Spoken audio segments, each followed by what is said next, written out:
Well, absolutely. Quite a very insightful session here in Johannesburg at the Sensen Convention Centre. As the Minister of International Relations and Cooperation, Dr. Pandor, just spoke about the global solidarity, but also calling for more voices supporting for the just cause of the Palestinian. Let's hear now from one of the voices, all the way from the U.S., Mr. Mark Harrison. Yeah, hello, everyone.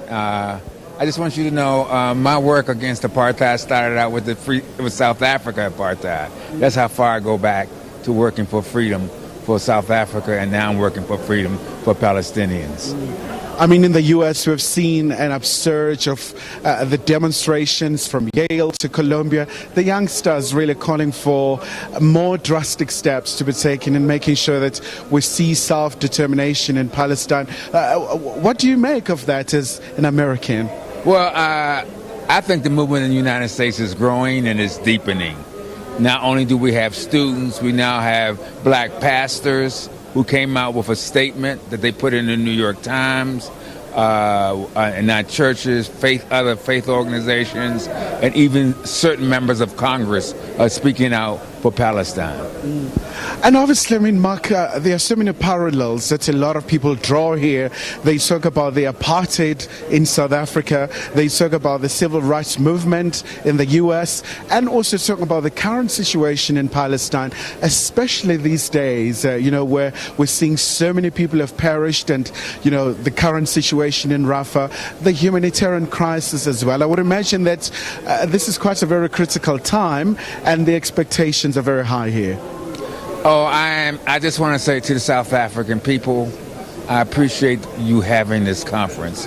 It's been very hard for me.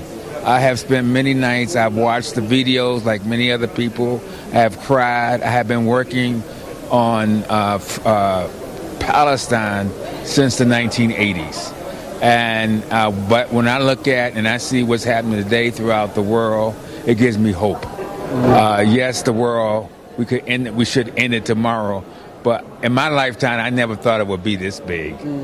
Before I let you go, Mr. Harris, I mean, what's the feeling in the U.S.? We know that America is one of the backers of Israel, the arms, artillery, the armaments sent. How are people feeling, especially with U.S. going to the polls in November? Well, I wanted to say I am from in the state of Maryland, and we have what is called the uncommitted campaign.